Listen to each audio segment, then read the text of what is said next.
Esse homem que bateu no peito e fez esse golaço é que vai falar com vocês agora. Baltazar, por favor. Ele é a tristeza para alguns São Paulinos. Ele não é tristeza. Eu falei para ele que se ele não tiver o filme, o pessoal depois empresta para ele. O irmão Baltazar foi um dos primeiros denominados atleta de Cristo do Brasil. Ele e mais uns outros. Depois alguns quiseram entrar na onda, mas não fizeram o bonito que eles fizeram em termos de testemunho. Ele foi 5 anos artilheiro na Espanha. Foi campeão pelo Grêmio. Jogou também na Alemanha, não, irmão? Não, na França.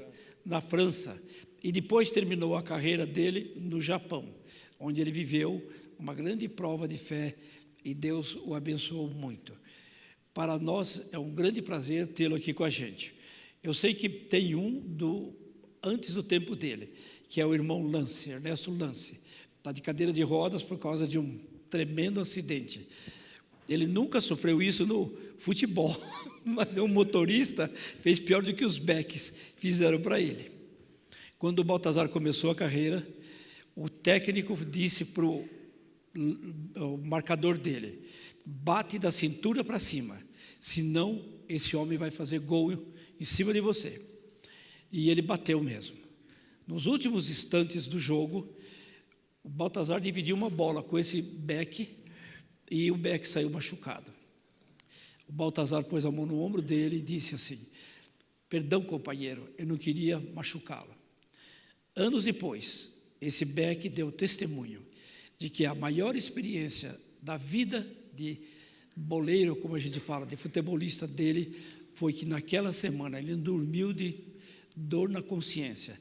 Bati naquele moço o jogo inteiro, sem nenhum problema de consciência. Ele pediu perdão por um lance e fortuito. Isso eu ouvi numa entrevista do Milton Neves, uma noite que eu queria dormir e fiquei ouvindo.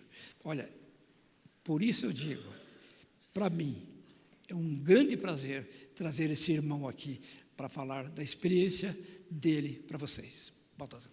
Obrigado. Boa noite a todos. É um privilégio, é uma alegria muito grande poder estar aqui com vocês. E eu quero parabenizar a equipe do Louvor, porque parece que a gente vai subindo para o céu, viu? Faltou um pouquinho.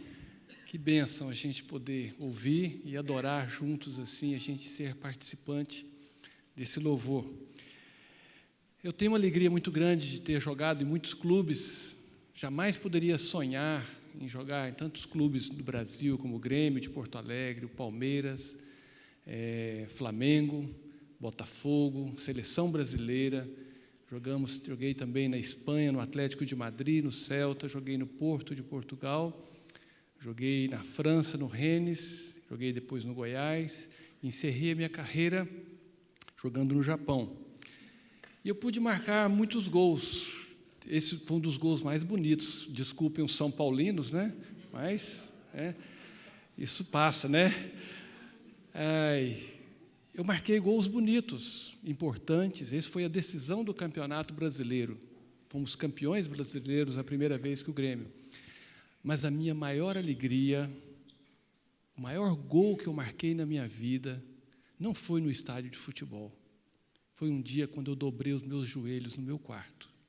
E eu entreguei minha vida para Jesus. Quando eu conhecia Jesus de verdade, a minha vida mudou, a minha história mudou.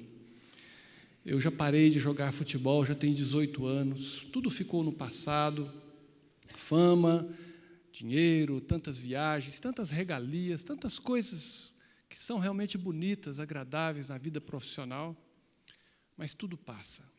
E a vida nossa com Deus, ela permanece eternamente. Então, conhecer a Jesus é o maior e mais fascinante projeto de uma vida que uma pessoa pode ter.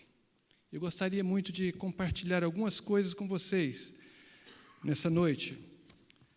E eu gostaria que a gente recitasse um versículo apenas. A gente sempre está abrindo a Bíblia, mas quem deve fechar a Bíblia? A gente deve conhecer a palavra de Deus, a gente deve até falá-la decoradamente, temos que guardar na nossa mente, no nosso coração. Eu gostaria que você ficasse de pé, vamos fazer juntos João 8,32, não é difícil, tá? E conhecereis a verdade, e a verdade vos libertará. Mais uma vez. E conhecereis a verdade, e a verdade vos libertará. Vamos orar mais uma vez. Pai, eu te agradeço pelo privilégio de estarmos aqui juntos, te adorando, rendendo graças por tudo que o Senhor é, pelo que o Senhor já fez na nossa vida, pelo que o Senhor faz e pelo que o Senhor fará. Nós cremos, ó Pai, nós cantamos aqui, não é por acaso, não é por uma coincidência, mas são grandes os teus feitos e o Senhor continua o mesmo, Pai. E o Senhor quer operar na vida de cada um aqui. E eu te louvo por isso e quero te pedir que essa noite seja uma noite de conhecimento, de te conhecer cada vez mais. Em nome de Jesus. Amém. Podei-vos assentar.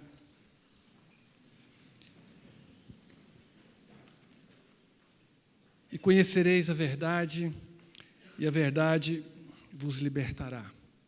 Uma das coisas que, quando a gente conhece a verdade, que ela nos liberta das inquietações, das dúvidas, das incertezas, da falta de paz no nosso coração. Por exemplo, quantas vezes você já pensou que Deus está demorando na sua vida? Que Deus está demorando para resolver um problema, para te dar uma solução, parece que Ele não está ouvindo. Você já teve essa sensação? Você já pensou nisso? Muitas vezes achamos que Deus está demorando para intervir numa situação importante na nossa vida, algo que é bom, não é ruim, não é contrário aos princípios bíblicos, mas parece que não acontece, e parece que Deus está demorando. Às vezes é a dar o seu emprego, a converter a sua esposa ou o seu marido, a transformar o seu lar, a efetuar uma cura, um milagre que você espera, conseguir uma transferência, um contrato, casar-se. Mas para completar, vem o ditado popular e diz o seguinte, que Deus tarda, mas não falha. E parece bonito. Porém, será que Deus, que é um Deus perfeito, que fez o sol, que fez o tempo, será que Ele vai chegar atrasado, gente? Deus não tarda e Deus não falha. O nosso Deus, Ele é um Deus perfeito, porque fez todas as coisas no devido tempo. E nada acontece na nossa vida por acaso. Deus sempre tem propósitos na nossa vida. Quando nos casamos, eu e minha esposa, já fazem 35 anos, parece que foi poucos dias, mas desde o início, logo ela queria muito ter filhos, e passou-se 1 ano, 2 anos, 5 anos, e nada de nós conseguirmos filhos. Fomos ficando muito inquietos, preocupados, tensos. Por que será? Filhos são bênção de Deus, e por que estão demorando tanto?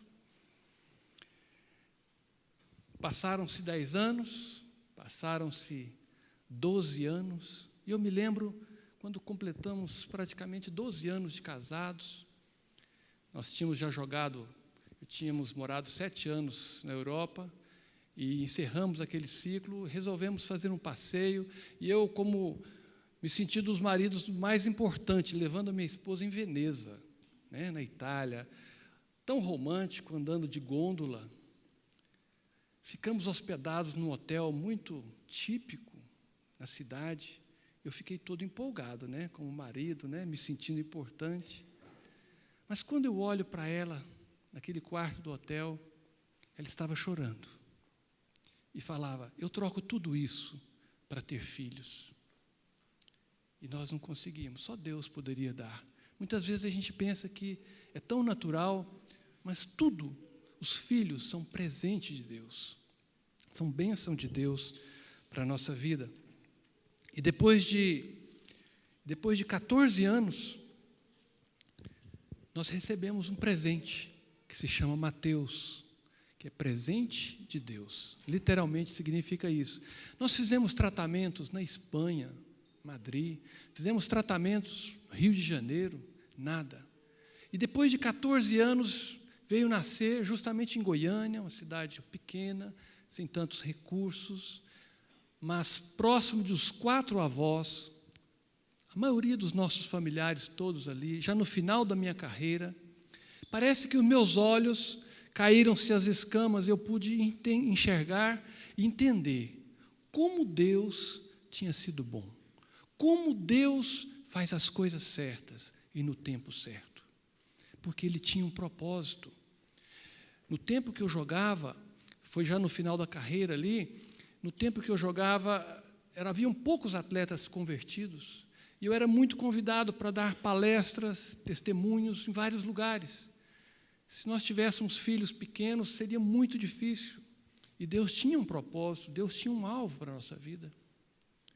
E pudemos curtir muitos filhos, principalmente já no final da carreira, como estava mais fácil poder estar com eles e tudo.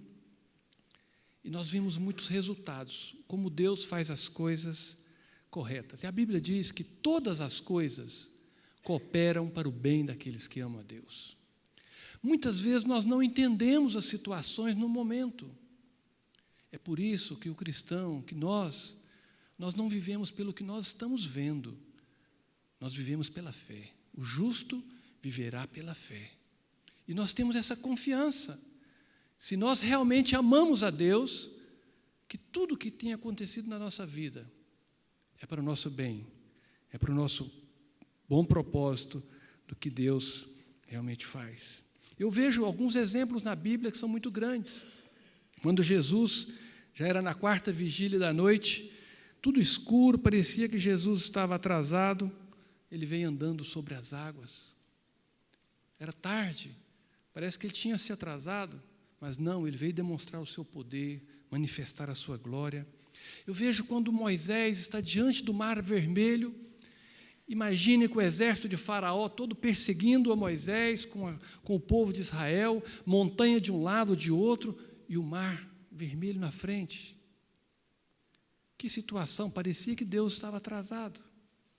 Mas Deus tinha um propósito em destruir os inimigos e manifestar o seu poder, a sua glória, para que eles pudessem crer. E mesmo assim, aquele povo ficou duvidando, e pelo caminho, pelo deserto, quantos morreram, quantos ficaram, porque duvidaram de Deus. Deus sempre quer manifestar o seu propósito. Tem um exemplo também muito interessante, um amigo meu que jogou comigo no Atlético de Madrid, Donato, que foi zagueiro do Vasco da Gama. O sonho dele como jogador era chegar à seleção brasileira. Era o sonho. Eu imagino que todo jogador gostaria de jogar na seleção brasileira. E um dia, finalmente, ele foi convocado. Puxa, que festa, que alegria. Eu era o companheiro de quarto, dormíamos juntos no mesmo quarto. Só que o presidente do meu clube, do Atlético de Madrid, não quis liberá-lo para que ele pudesse servir a seleção brasileira. Tínhamos um jogo muito importante e ele ficou muito frustrado. Eu creio que até decepcionado até com Deus. Puxa, mas que coisa, né? Pouquíssimo tempo depois, ele teve a oportunidade de se naturalizar espanhol. E o contrato dele melhorou muitas vezes. Depois foi convocado para a seleção espanhola e chegou a jogar muitas vezes como titular da seleção espanhola. Deus tinha algo muito melhor para a vida dele. Muitas vezes, no momento, a gente não entende o porquê que estamos passando uma situação ou outra. Quando é pecado, o Espírito Santo nos convence do pecado. Mas algumas coisas acontecem porque precisam acontecer, porque Deus está trabalhando na nossa vida. E nós temos que confiar que todas as coisas cooperam para o bem daqueles que amam a Deus. Jesus Cristo é o mesmo ontem, hoje e será o mesmo eternamente. Ele continua operando milagres, Ele continua sustentando, Ele continua o mesmo que fala que todas as coisas cooperam. Cooperou no passado e coopera hoje para a sua vida também. Em segundo lugar, conhecereis a verdade e a verdade vos libertará do medo. Se tem uma coisa, gente, que nos aflige muito nesse mundo que nós estamos vivendo, são os medos que nós temos. Nós vivemos num mundo de muita insegurança, complicado, violento, aqui em São Paulo nem se diga, né? Imprevisível. Esse ano de 2015, por exemplo, já estamos um pouco com o pé atrás, precavidos com os problemas políticos, econômicos, sociais, medos de perder o emprego, medo do que vai acontecer com a indústria, medo do que vai acontecer com o comércio, medo do que pode acontecer com os nossos filhos, o que eles vão enfrentar. Temos a Cracolândia, temos tanta droga, tanto problema, tanta promiscuidade. Nós temos medo de não conseguir os nossos alvos, nossos objetivos, os nossos sonhos. Alguns estão com medo de se separarem, alguns estão com medo de não casarem. E o medo nos aprisiona, o medo rouba a paz, o medo traz insegurança, o medo anula as pessoas, o medo pode até matar. E eu fico olhando e estive estudando, grandes homens de Deus também tiveram medo. Moisés teve medo de Faraó e fugiu, ficou 40 anos distante do seu povo, dos seus familiares, de todo o seu povo.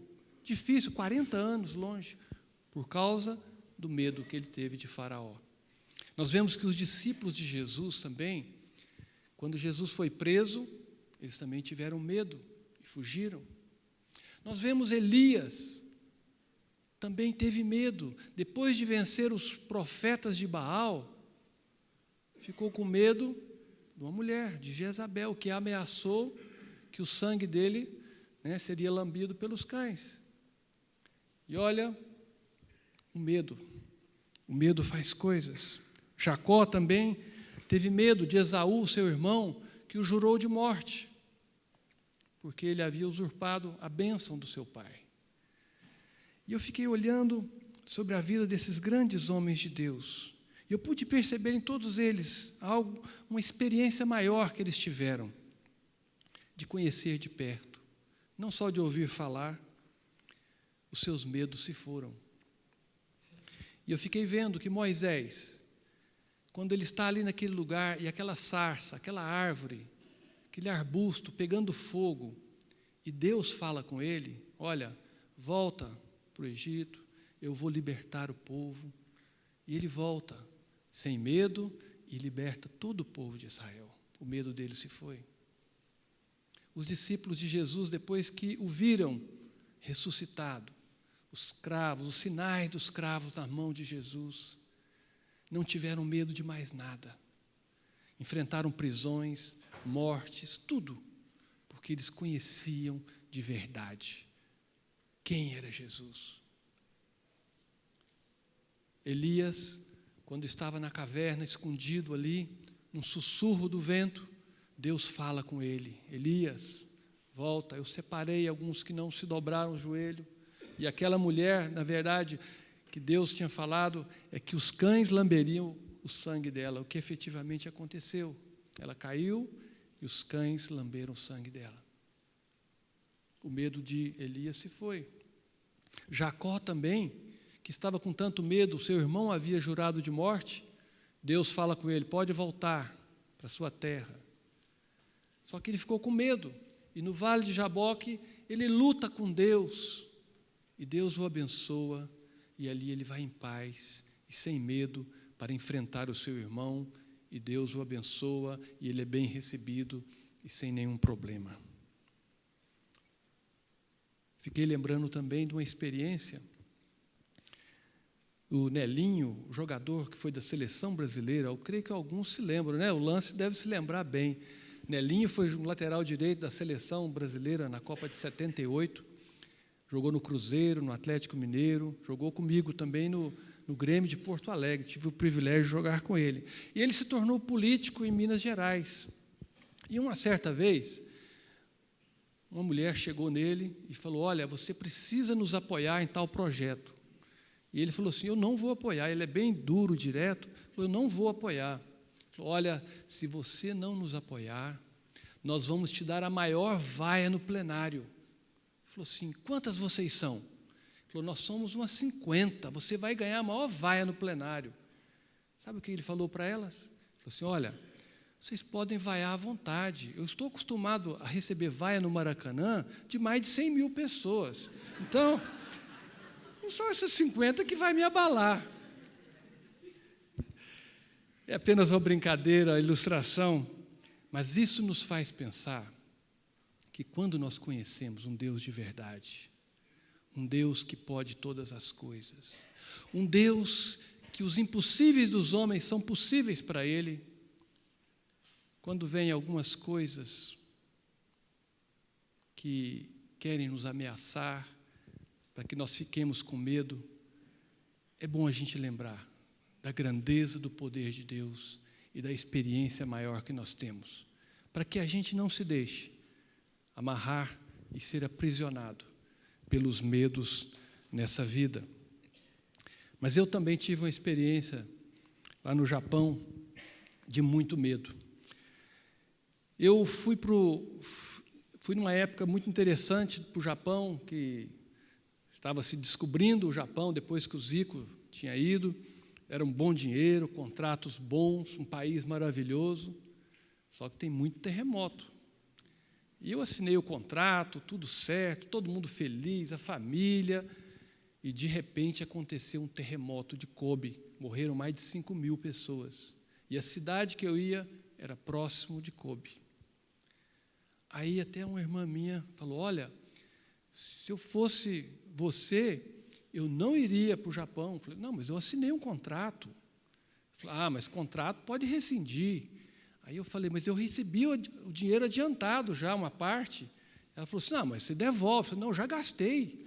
Então, não tinha jeito, tinha que ir. Né? A gente pensa, né, nossa, é uma bênção. Acontece um problema, a gente acha, não, isso é muito ruim. Não é a nossa visão. Quando a gente ora, é por isso que nós devemos orar em todas as coisas, as decisões que nós vamos tomar. Porque nós não sabemos qual é o futuro, só Deus sabe o futuro. Nós podemos fazer previsões dos investimentos, das coisas econômicas, vai acontecer isso, vai acontecer aquilo, vou investir no dólar, vou investir na construção. Nós não sabemos, na verdade, nada. Quem sabe tudo é Deus.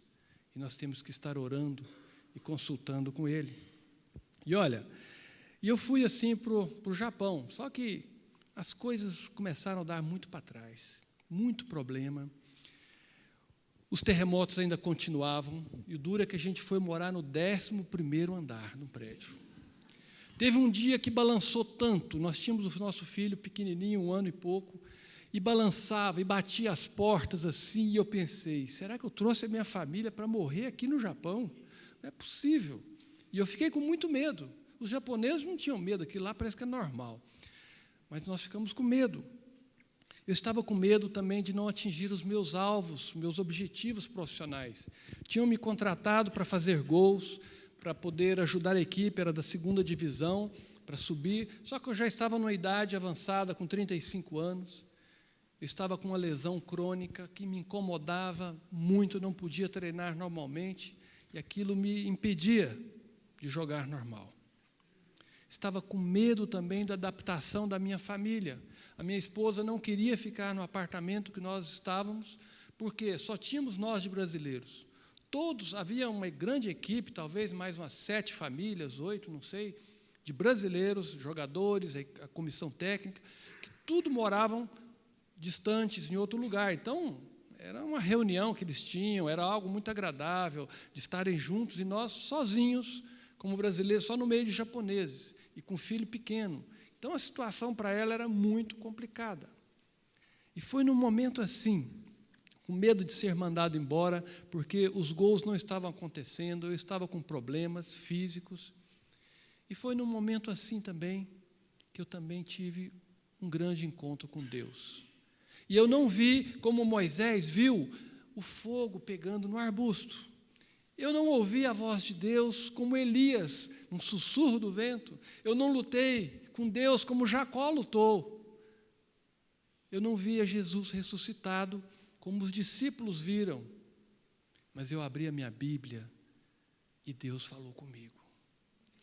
Em 1 Crônicas 28, 20 diz assim, eu estava com medo e desanimado. E a primeira coisa que eu li, não temas nem te desanimes, porque o Senhor Deus, o meu Deus, há de ser contigo. Não te deixará, nem te desamparará. Olha que palavra, eu com medo e desanimado. E Deus fala para mim, não temas, nem te desanimes. Os meus problemas estavam longe de serem resolvidos, mas eu passei a ter uma paz que foi transbordante no meu coração.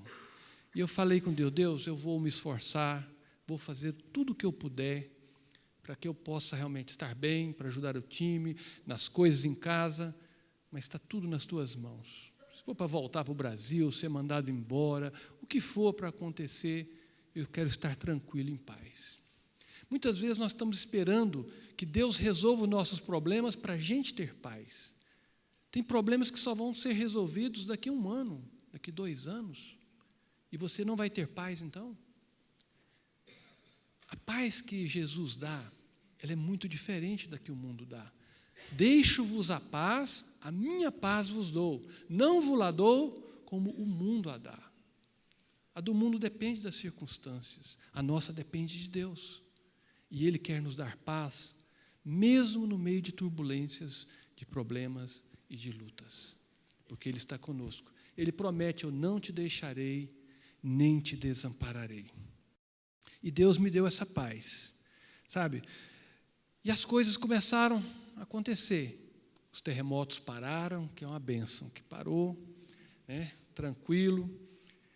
No time, para vocês terem uma ideia, quando 2 rodadas antes de terminar o campeonato, nosso time já estava na 1ª divisão, e eu marquei a melhor média de gols de toda a minha carreira esportiva. Poderia pensar, não, você tinha qualidade, você sabia fazer gols. Não, eu não podia treinar normalmente. Os problemas me afligiam. Era um milagre. Cada vez que eu marcava um gol, eu fazia era apontar para o céu e agradecer a Deus, porque eu via realmente a mão de Deus abençoando. E renovaram o meu contrato. Eu pensava que iam me mandar embora. Renovaram por mais 1 ano. Uma coisa assim que não poderia esperar. Foi tanta alegria, foi tanta festa, que aí a minha esposa engravidou de novo. Uma bênção. Só que foi... E aí vocês devem estar pensando, as mulheres devem estar pensando, e o apartamento, que ela não queria mudar, mas de toda maneira, eu busquei outro apartamento, tudo não achava, não tinha jeito de mudar, os japoneses são bem fechados, assim, não tinha jeito de mudar. E eu vou até fazer uma partezinha aqui, pastor, que eu dar um conselho. Hoje ela fala, sabe o quê? O melhor lugar que eu já morei foi aquele apartamento do Japão e o da Espanha. A Bíblia fala o seguinte, gente, maridos, amai vossas mulheres. A Bíblia não fala, entendei vossas mulheres. Você não vai entender. Fica o recado, certo, pastor? Fica tranquilo. Amém. Mas no caso da minha esposa tem explicação, né? As japonesas, gente, bateram na porta do nosso apartamento. No apartamento que a gente tinha morado uma família de brasileiros. E eles deixaram livros de japonês para português, português para japonês, para se aprender, tudo. E deixaram, e algumas japonesas pegaram aquilo, deram para nós.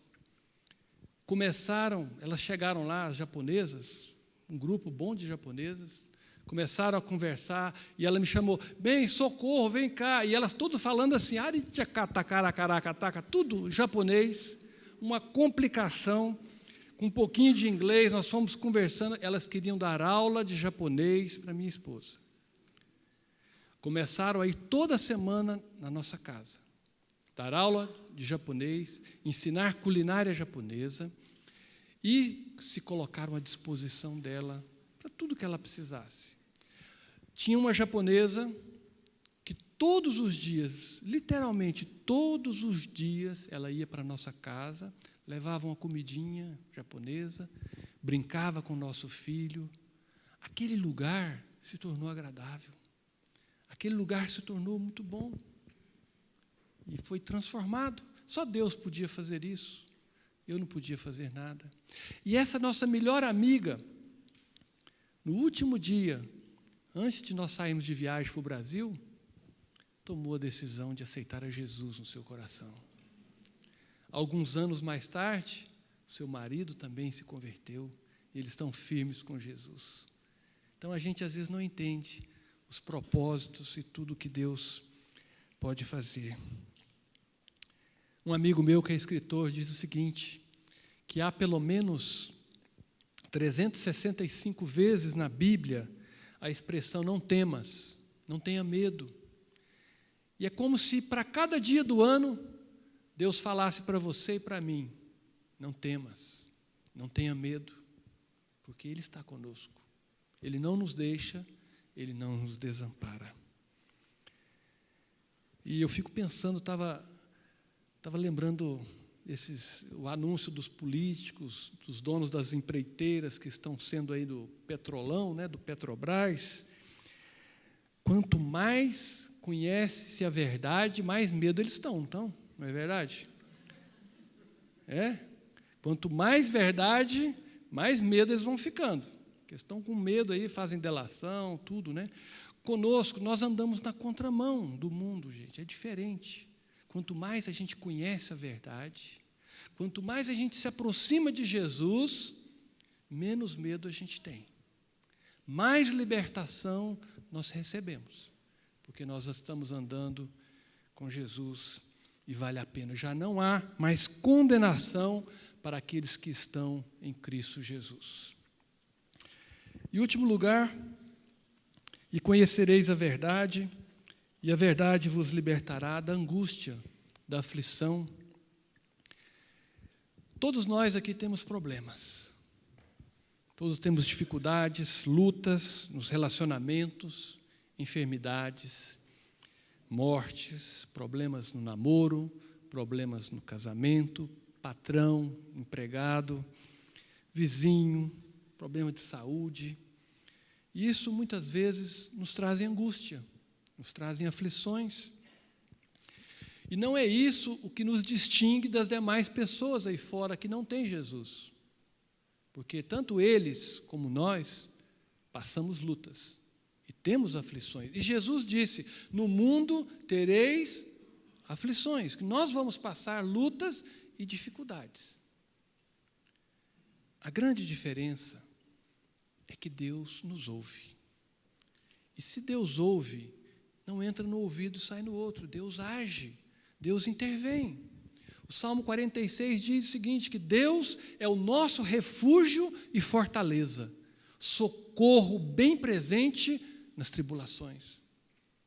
O Salmo 116:1 diz, amo o Senhor porque Ele ouve a minha voz e as minhas súplicas. Quem faz súplica está numa posição difícil.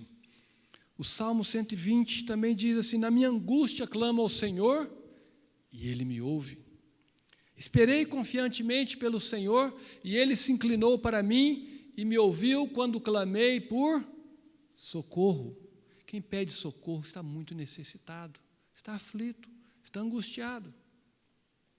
Então, a grande diferença é saber que Deus ouve a sua oração. E se Ele ouve, Ele intervém, Ele age, Ele vem na hora certa, e Ele transforma e muda todas as circunstâncias. A Bíblia diz que só gritos vazios Deus não ouvirá, nem atentará para eles o Todo-Poderoso. Olha, gente, eu estava no Japão, se no ano anterior eu marquei a melhor média de gols da minha vida, no segundo ano, eu tive a pior média da minha vida. Consegui jogar 3 jogos, não marquei nenhum gol, me machuquei novamente, vi que a minha carreira já estava encerrada. Como se fosse pouco, uma semana ou 2 depois, a minha esposa grávida, de 35 semanas, rompeu a bolsa, e aí veio choro, e chorava tanto, eu tinha tanta ilusão com essa gravidez, eu tinha tantos sonhos, e nós vimos totalmente assustados, uma aflição, uma angústia. Ela contraiu uma bactéria hospitalar das mais fortes, que se chama Pseudomonas, Ela ficou 36 dias sem descer uma única vez da cama. Havia risco de vida para ela e havia risco de vida para o bebê. Eu consultava com os médicos do Brasil. Ela estava com sondas, usando sondas. Ali no Japão usava-se ainda. No Brasil falavam que era para tirar. Eu não sabia como fazer, o que eu devia fazer. Mandei tirar. Assumi responsabilidade, eu não sou médico, não entendo nada. Um médico daqui falava, o outro falava outra coisa. Complicadíssimo. Um drama. Eu nunca jejuei e orei tanto na minha vida. E pedi oração. E havia pessoas aqui no Brasil, na Europa, nos Estados Unidos, na África, orando, porque eu creio no poder da oração. Porque Deus ouve a nossa oração e Ele intervém e Ele age.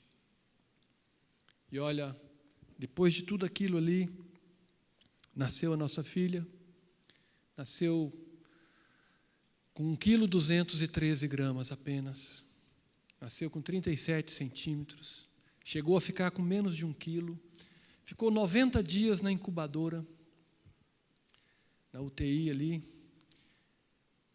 se alimentando pelo nariz. Era algo tão difícil da gente poder estar ali. Foram momentos muito dramáticos. Não sabíamos qual seria o resultado da vida dela. Faltava oxigênio, a formação do cérebro, de tudo. Nós não sabíamos. E na noite anterior, antes dela nascer, procurando nomes, escolhendo, até que finalmente decidimos por Michele, que significa quem é como o Senhor. Não tem ninguém como o nosso Deus. E nós pensávamos, mas e se ela morrer no outro dia? Aí vamos falar, quem é como o Senhor? Mas foi algo que Deus colocou no nosso coração. Essa esperança, ora, a esperança não confunde, porque o amor de Deus é derramado em nossos corações pelo Espírito Santo que nos foi outorgado. E nós sentimos essa confiança de poder colocar quem é como o nosso Deus. E hoje ela está aqui com a gente aqui também. Ela está com 18 anos, já faz o 2º ano de arquitetura. E olha, o milagre é tão grande que se ela aparecesse com o pai, coitada, ela aparece com a mãe. É linda, sabe? O nosso Deus, Ele é poderoso para fazer infinitamente mais do que pedimos ou pensamos. E Ele promete, não te deixarei, nem te desampararei. Eu queria perguntar para você, como é que está a sua vida? O que tem te amarrado? O que tem te aprisionado? São os medos? É a insegurança? É a aflição? É a angústia? Falta de entendimento? Falta de paz? Eu quero te falar que conhecer a Jesus é o mais importante de tudo. Não existe outra coisa mais importante. Não é o dinheiro seu, não é a sua fama, nada. Nada se pode comparar a conhecer a Jesus. O dinheiro não podia resolver as minhas coisas. O meu carro não podia resolver. A minha fama não podia resolver, só Deus. E é por isso que a Bíblia diz em Jeremias 9, para me concluir, que diz assim, Jeremias 9, 23 e 24, assim diz o Senhor, não se glorie o sábio na sua sabedoria, nem o forte na sua força, nem o rico nas suas riquezas, mas o que se gloriar, glorie-se nisto, em me conhecer e saber que eu sou o Senhor. Não existe nada mais precioso nessa vida e mais importante do que conhecer a Jesus verdadeiramente. Ter experiência com Ele, de orar, de ler a sua palavra, de estar em comunhão com os irmãos, de conhecer e ter experiências com Jesus, porque isso vai alterar toda a sua vida e tirar todos os seus medos, tirar todas as suas aflições, te dar entendimento e trazer paz ao seu coração. Vamos ficar de pé, gostaria de orar com vocês mais uma vez.